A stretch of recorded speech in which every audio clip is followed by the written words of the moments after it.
Hello, everyone. I don't know about you all, but I'm really starting to get those summer feels. We're nearing April now, and I hope an increase in temperature is happening wherever you are, unless you're one of the lucky ones where it's warm all year round. And if that's the case, count your blessings. A great episode for you today on the Chirp. Being a part of Pigeon Loans and its growth allows me to create awesome connections with other content creators, especially those in the personal finance and loans spaces. And the interview you will be hearing shortly is with none other than Keith Moore, also known as Mr. Credit Banking.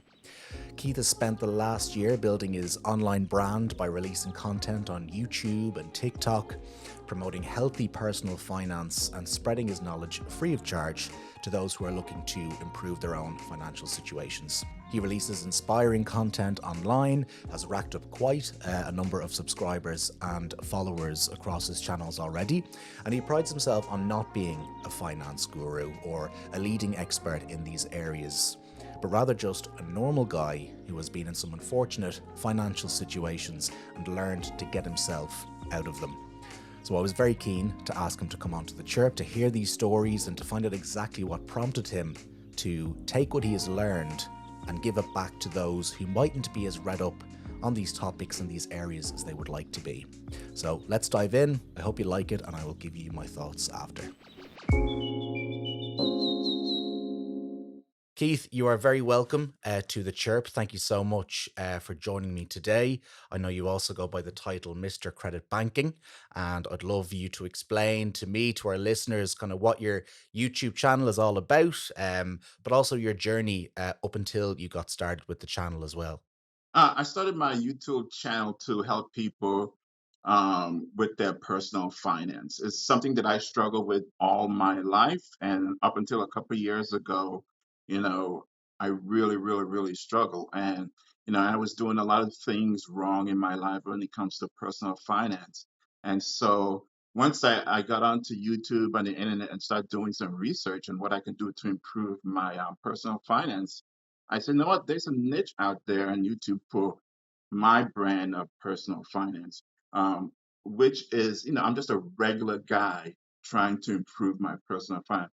Most of the personal finance YouTube channels I saw out there were mainly, kind of rich guys talking about, hey, buy my book, buy my tape, and hey, you can improve on your personal finance. But there was nobody like me, just a regular guy struggling with the day-to-day things of personal finance. And then one of the things at the time when I started that I was really struggling with was my credit card debt. I had Mm. maxed out all of my credit cards.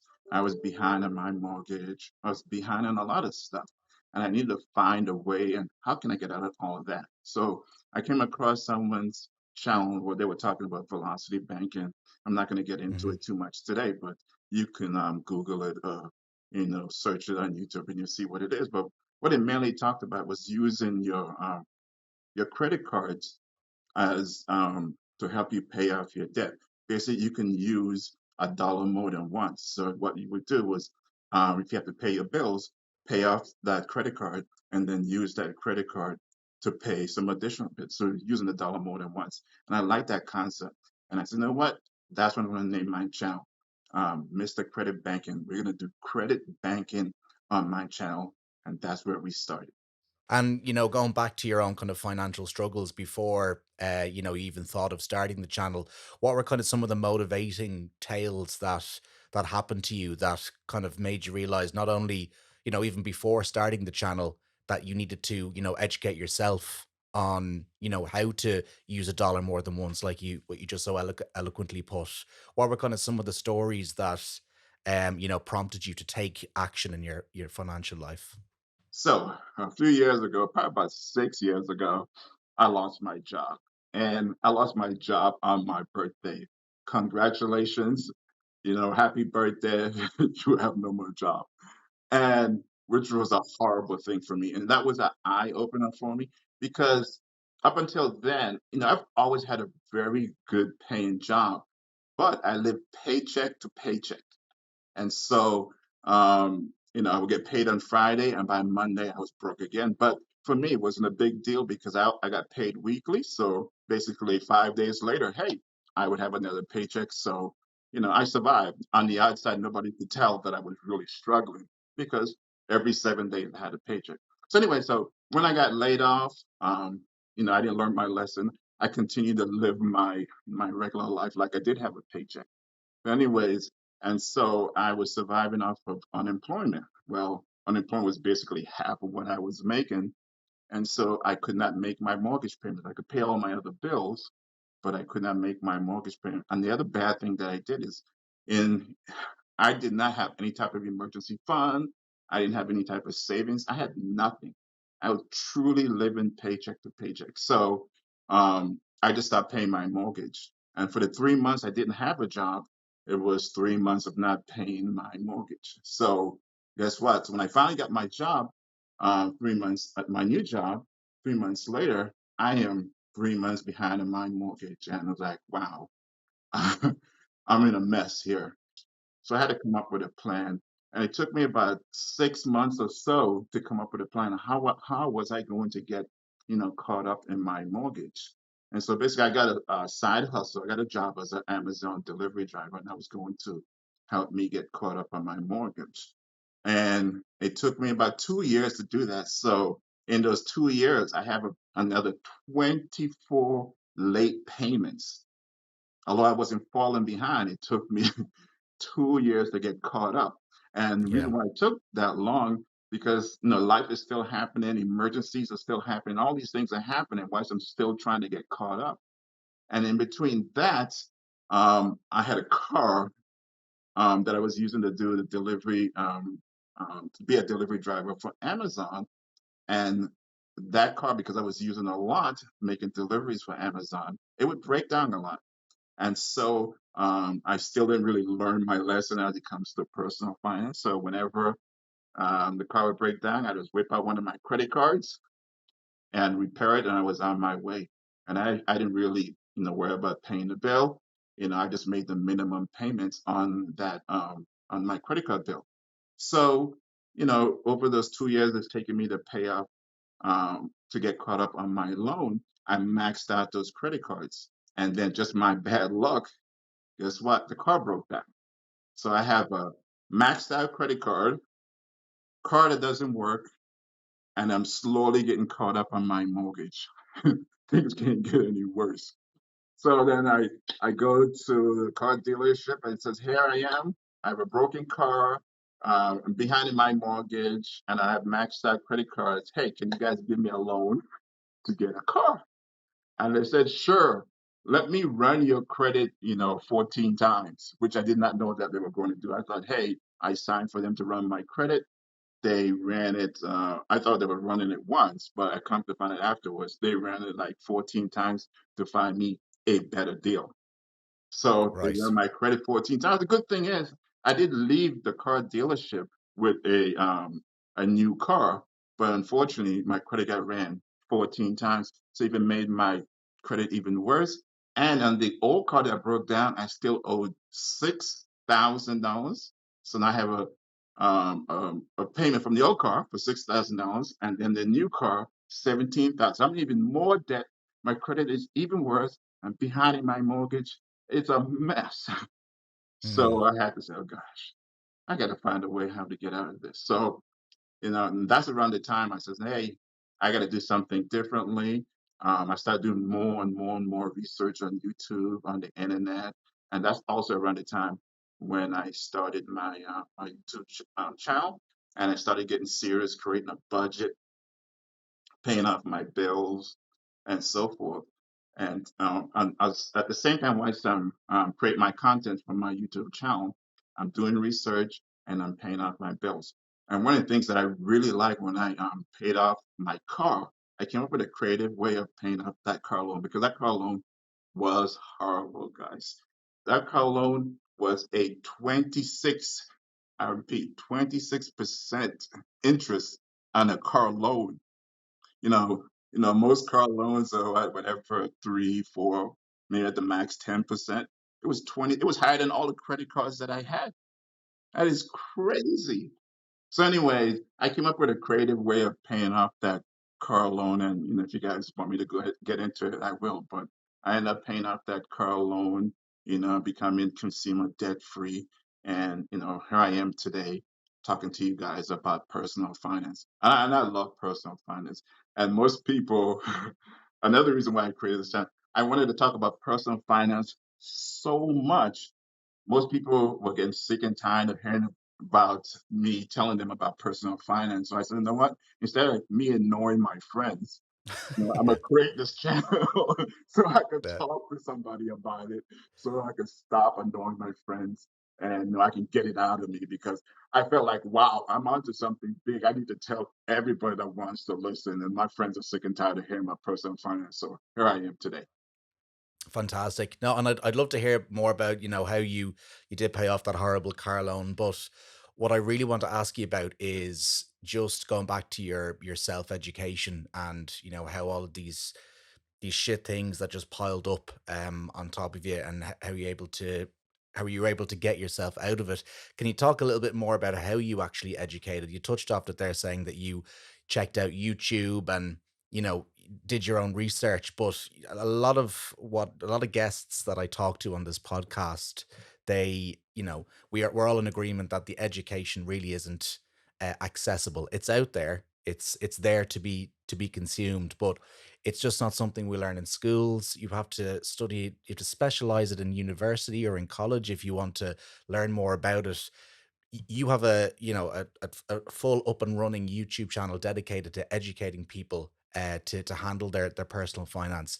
Where did you begin on educating yourself so that you could educate others? So I'm going to go back.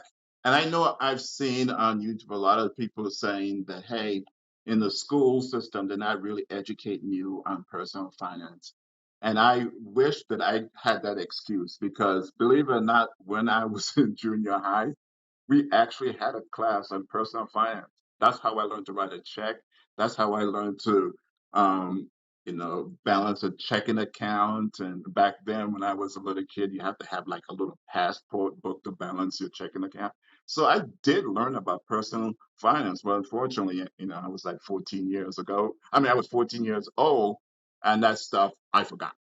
So, I'm 18 years old, I'm adult, and I forgot all about all of that stuff, and I just was like every other crazy consumer, just consuming, consuming, consuming. So, anyways, but like I said, years later, 30 years later, in my case, when I got myself in such financial bind, um, I had to figure it out, and I'm I was in so much personal financial debt. I wasn't going to go out there and buy a book because I couldn't afford it. I wasn't going to go get a course. And a lot of people said it's an investment in yourself by going out buying books and courses. I was in such huge financial debt. I could not afford any of those It things. wasn't even an option for It you was to not an invest in option. yourself. Yeah. So I had to go the free route. And the free route was somebody told me one day, and I love the way they call it. Hey, just get on the Google machine and just start Googling, stuff about personal finance and just start reading, reading, reading, reading. And to the point, I went to the extreme.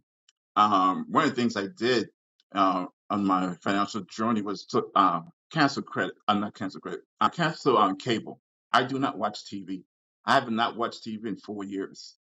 So I take that time that I used to dedicate to watching television to educating myself in anywhere. I'll ask any stranger because I want to talk about personal finance all the time. I'll get onto the Google machine, like someone told me, and I just Google as much as I can find out and just keep digging and digging and digging. And then also I look at my own budget and I look at and I mean I spend some weekends just staring at my budget and going like, what else can I do? What else can I do to make it better? And so between, asking people, getting on the internet and Googling like crazy and reading and, reading some books, listening some free audio tapes on the internet, I was able to educate myself. And so that's the way I did not go to any official classes. I'm not a financial guru or anything like that.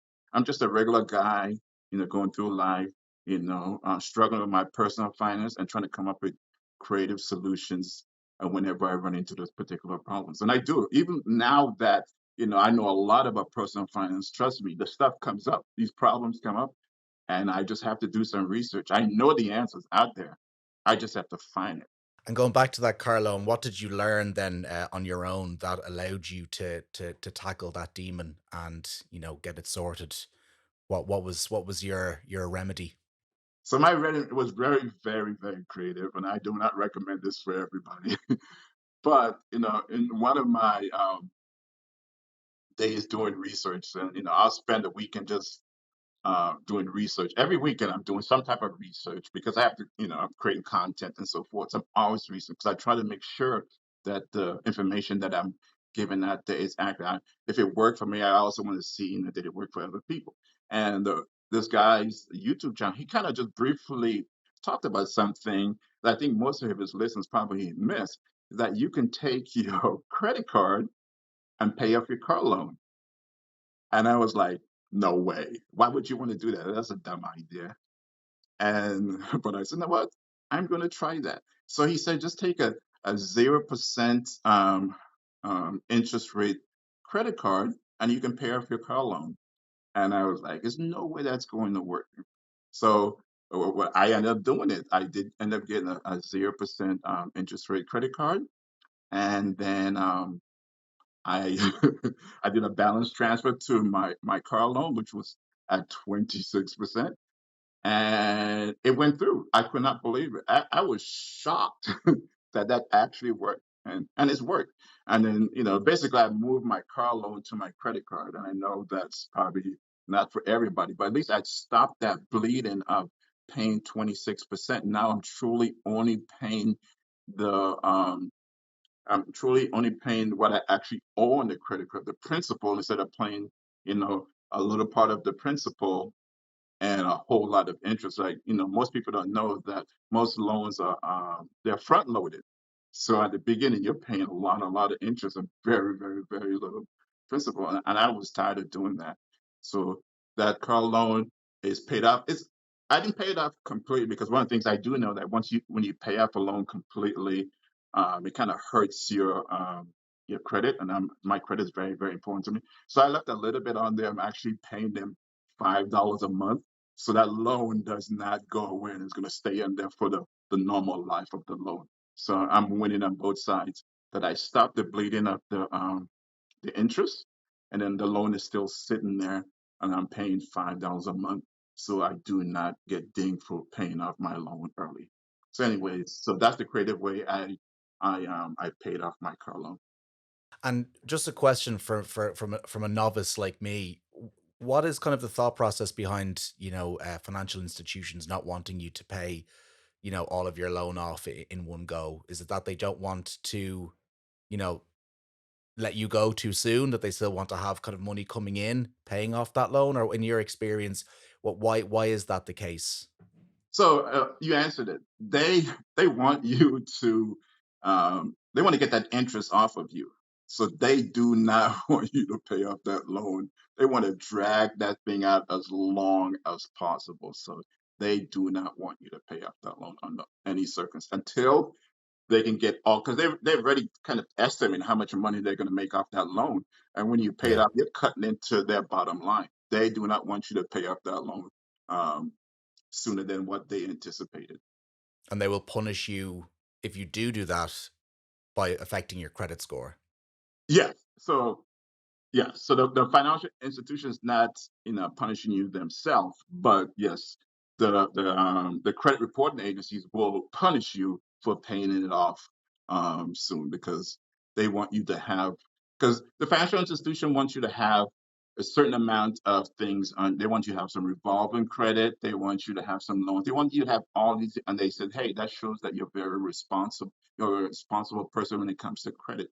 So when you don't have that loan on there, they said, well, maybe you can't really manage a loan, so that's why you don't have a loan. So they punish you for not being able to manage a loan. But I think in the big picture is the banks.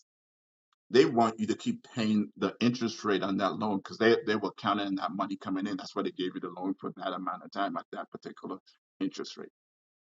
Um, want to ask you some more questions about your YouTube channel and the Yeah, content that you're creating, but I'd love to get your opinion, just on the topics of financial institutions. yeah. Do you think that it is better if you're in a position to, get a loan off a loved one and someone you trust over getting a loan from a financial institution? Do you agree with that? Or do you think maybe going to a bank or a credit union is sometimes better, more safe? What are your thoughts on that? I think it all depends. Yeah, I think it all depends on the amount of the loan. I think that for something for like your mortgage or your or cars, those are huge loans. I think it's better to go through a financial institution. But I think once you get into like maybe the micro loans or smaller loans, I think it's better to go through, a family member or someone else other than those financial institution because, you know, a mortgage and a car, those things are huge. Yeah. And not too many of us have, a family member who have that much money sitting around. So I think when it comes to the bigger loans, it's better to go to the larger financial institutions. I personally prefer credit unions because they're better. They'll work with you. The big banks, I mean, they're just in it for the money, and they could care less about you. Now, as a content creator, I think you've been doing it now for over a year. Is that Yeah, the yeah. case? Is the YouTube I channel think going? Yeah, last month has been a year, so I'm excited about that. Yeah. Very, How are you very. finding it? Are you enjoying it? I'm enjoying it. I'm truly enjoying it, and it's taken off more than I anticipated. Because I'm not doing this for the money or anything. I'm just doing it for the fun of it and sharing the information that I have. And now I have people asking me questions like I'm a guru or something, and I'm not. And so, and, and the one thing I did not anticipate is that in the that content is up there and people are looking at it 24 hours a day and people Yeah. are interacting with me like I'm up 24 hours a day and I'm not.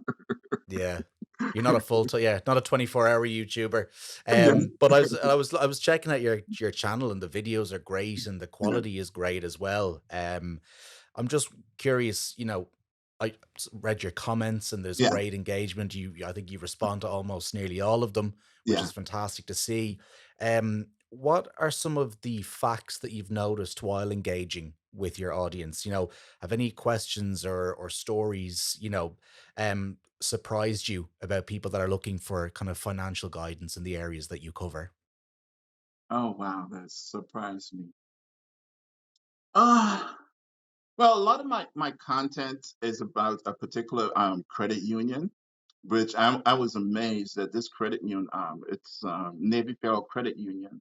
Yeah. And I've made content about lots of stuff when it comes to personal finance. But I've noticed that when I make the content about Navy Federal Credit Union, it gets a lot of engagement. It's, in fact, I noticed it before I even um, had my own channel. It's like whenever I would go trying to do research, Navy Federal Credit Union would come up all the time. And for a point, like, is every single video on here about Navy Federal when you talk about personal finance?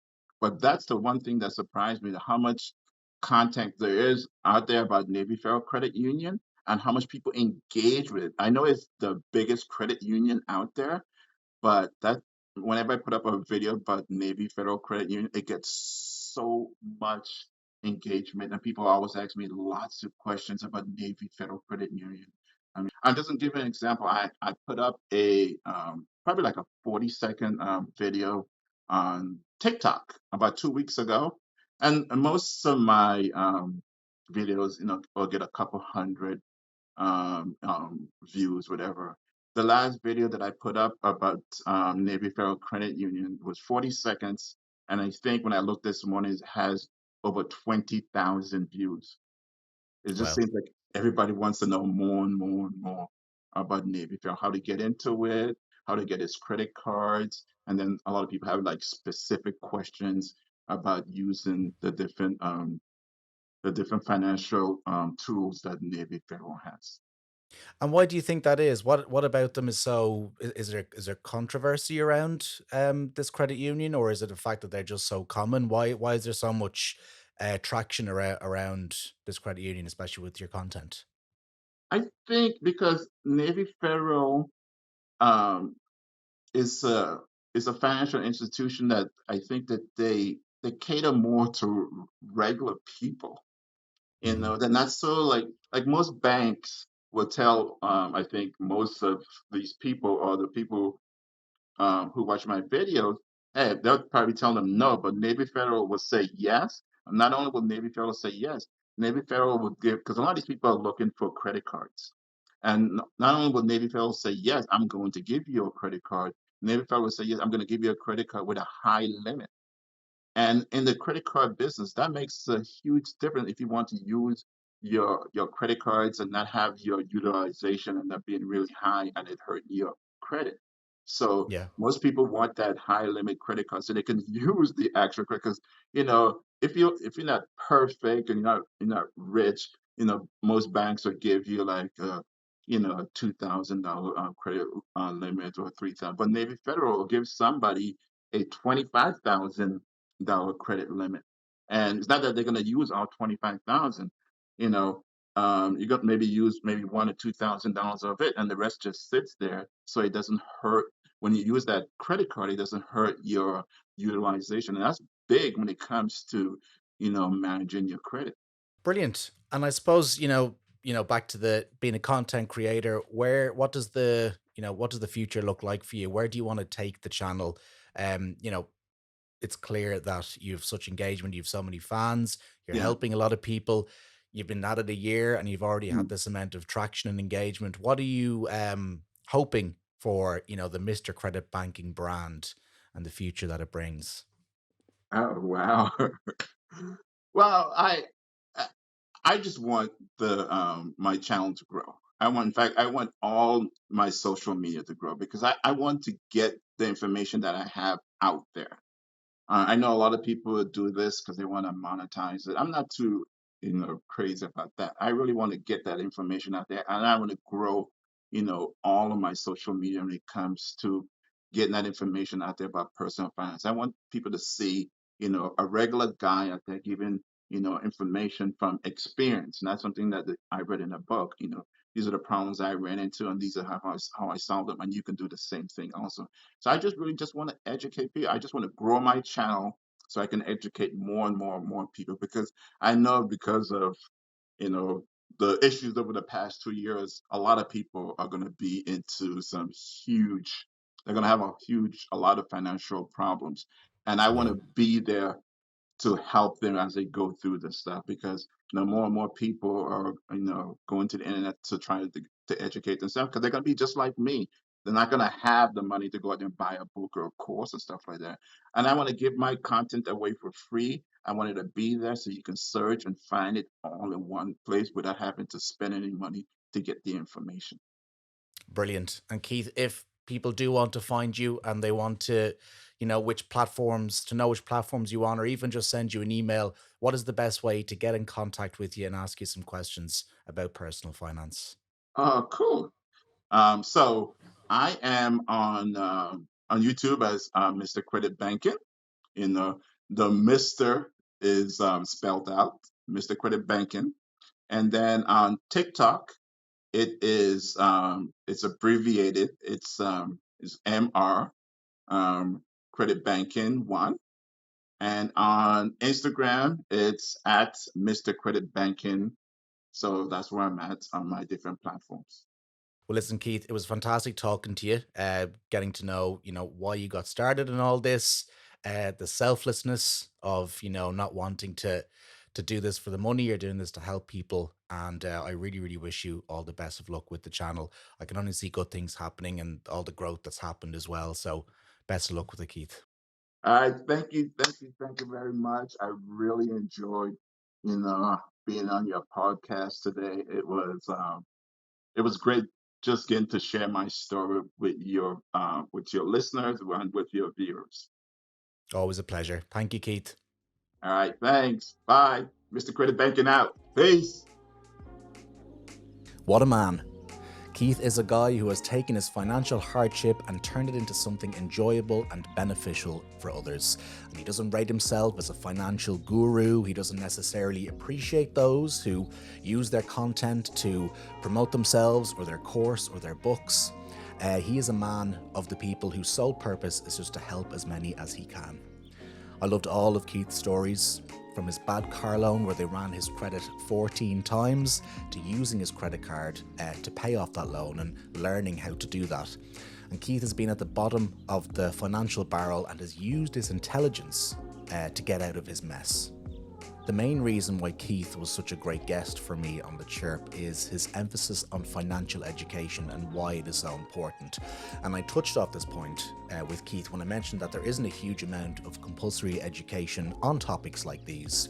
And I was very surprised when he said, when it comes to the lack of financial education in schools, that he really has no excuse, as he did take a class in junior high on all of this stuff. But it's great that he is now giving back, and in the wonderful world of online content that is so readily at our fingertips, Mr. Credit Banking represents a community of people that are helping each other out in an area that is so often misunderstood. And Keith himself is an example of just that. He educated himself by using free resources that are already out there. He didn't invest in himself by buying a book or a course. He focused on what was available to him and he bettered himself. And now Keith passes on that same mindset to his followers. So until April, we shall leave it there for now. Be sure to check Keith out by typing Mr. Credit Banking into YouTube. That's Mr. M-I-S-T-E-R. Not only does he share his wisdom, but he's also very energetic and very enjoyable to listen to as well. So we'll be back on the 12th of April with another episode for all of you crazy Chirp fans. And until then, stay safe and stay sensible. Take care.